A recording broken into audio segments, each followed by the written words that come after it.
LED Poi are some of the most amazing tools that poi spinners have ever been able to acquire. Back in the day, your options were pretty much either to use fire poi that would leave a bunch of soot on you, or to use sock poi that, once again, you probably made yourself and that weren't very useful after dark. And then LED Poi really changed the game. Not only could you continue to practice at night, but all of a sudden those trails that the props were creating were standing out in ways that they never had before. And I would like to share with you 5 of my favorite picks for tricks that LED Poi are uniquely suited for.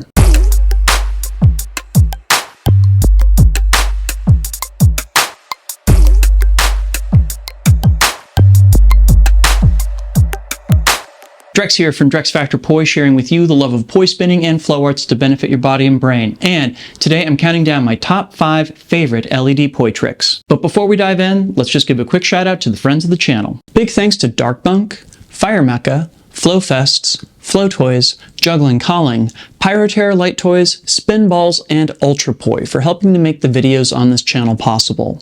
You can learn more about all these awesome companies and the work they're doing to support flow artists like yourself by checking out the links down in the description of this video.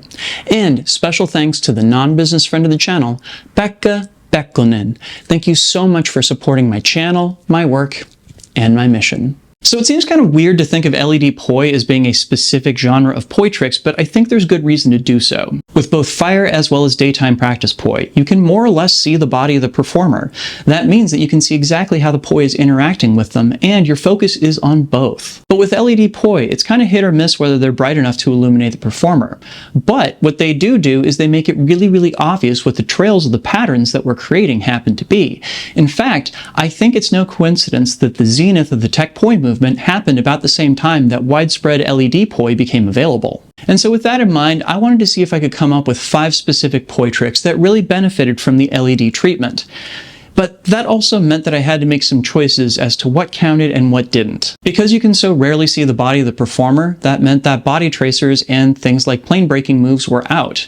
They require the knowledge of where the poi are in relation to the performer. I also wanted to veer on the side of tricks that were a little bit well known, if for no other reason than I didn't want to get super niche on this. There are a lot of opportunities that LEDs present, and I wanted to honor that. And furthermore, I wanted to diversify the list as much as possible, so I'm only going to pick one trick from a given family of poi moves, because otherwise the entire list could basically just be wrap moves. Glow stringers have known how to play around with glow props for much longer than we have. Really, we're cribbing from their playbook for a lot of this. So, with the rules set, here are my 5 picks. Let's dig in. Trick number 1, weaves. Yeah, okay, so it is not the most daring of choices, but I do think that there's a good reason to stick it here. See, 3-beat weaves already look cool and were a deep part of the poi tradition, going even back as far as the Maori practitioners back in New Zealand. But there was something unique that happened when we switched into LED props that really made this trick pop. I remember thinking that I wanted to learn a 3-beat weave based upon seeing it done with LEDs for the first time. And let's be real, any of us who've ever had a photographer use a long exposure on us, or added trails to our poi moves, almost certainly started with a 3-beat weave. If for no other reason, then it was one of the few things that we knew, and, well, it still looked good. And lest you think the 3-beat weave is boring, we have the option of doing pulse weaves, archer fountains, fountains in general, waist wraps. There are all kinds of possibilities for what we can do with weaves, and all of them create really interesting and unique trails in and of themselves. So, this one is an essential trick for this list. And speaking of essential tricks for this list, I'm going to get one of the obvious ones out of the way early. So, trick number 2, spiral wraps. Yeah, so again, I could have literally just made this entire list nothing but different types of wraps, but I wanted to make sure that I got a lot of different types of tricks on here. And being as how I couldn't leave off wraps entirely, I had to pick just one, and let's be real, it's going to be spiral wraps. In a lot of ways, I think that spiral wraps have been, are, and always will be the ultimate expression of wraps. They look so beautiful, and there's something about that spiral pattern that just activates something primal in the human brain that likes seeing the golden ratio. They're also the rare LED trick that is dependent upon the human body, but actually benefits from contact with it rather than the human body disappearing being something that makes the trick less interesting. They're great for switching the direction of the poi, as well as creating suspensions. They're also great for changing planes, and, well, you can switch them into a one-handed or meteor place.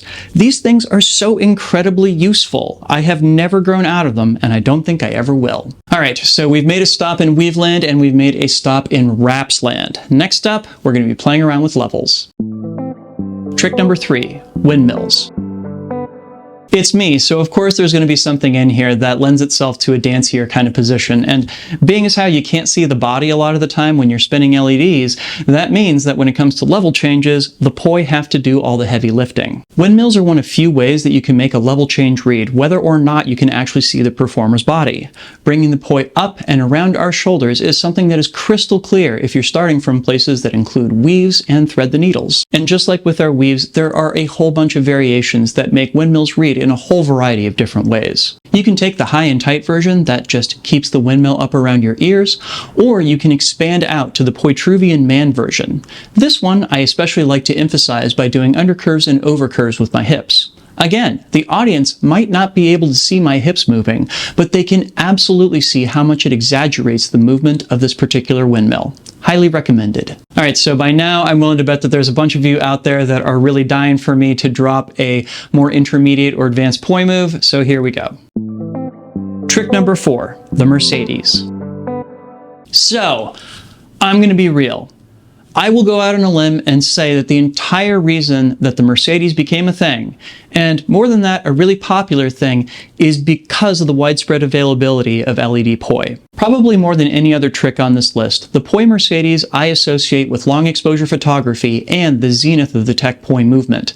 I think these two things are not at all a coincidence. See, I remember back when the Mercedes caught on, absolutely everybody in the Poi world had a long exposure photograph of it that was their profile photo, and every single time it was done with LED Poi and LED Poi specifically. Of course, there are plenty of other moves that reflect aspects of the Mercedes, from being able to go back and forth with the Mercedes in different directions to also being able to do caps in a variety of different places around the body. But fundamentally, we are talking about a contrast between extension and anti-spin, and no other type of prop has ever done it better than LED Poi. So real quickly, before I share with you the final trick on my list, for those of you out there that are still working on some of the lower tier tricks on this list, I have a resource that will probably be helpful to you. The Flow Circle is a weekly exclusive lesson that's available only to my Patreon supporters.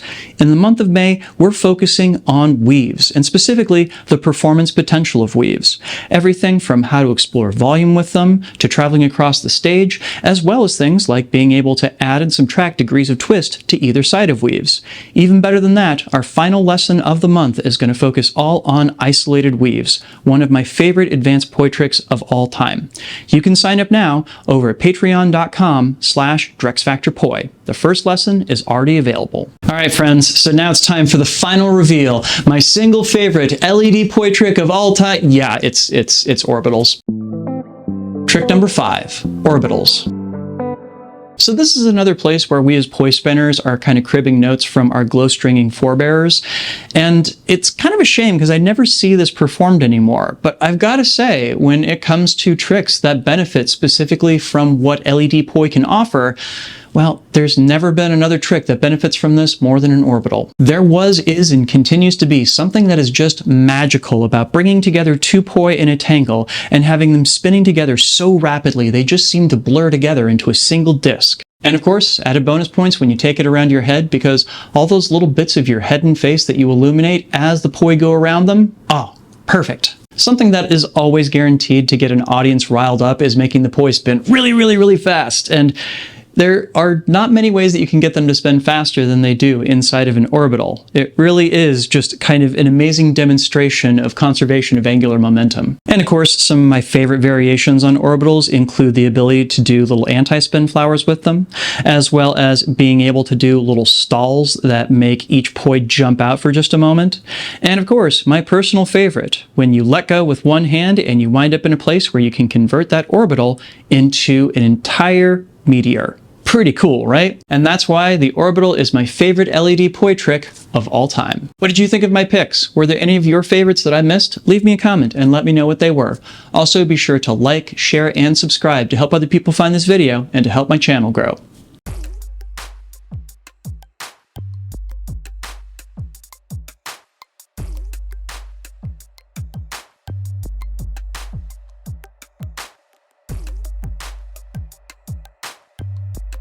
This video would not have been possible without my amazing Patreon supporters.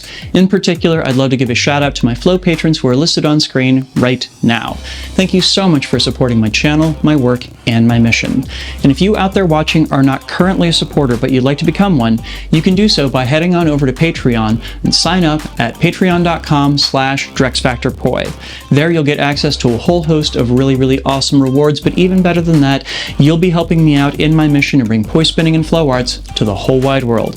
Go check that out, please and thank you. And if it has not escaped your attention that LED Poi are a particularly good fit for different kinds of poi patterns, well, you can check out a list that I made of my top 5 favorite poi patterns, which overlaps with this one just a little bit. I'll go ahead and leave a link to that down in the description as well as up on screen. Thanks so much for watching. Make sure to get out and flow yourself today, and I'll see you with a new video real soon. Take care now. Peace.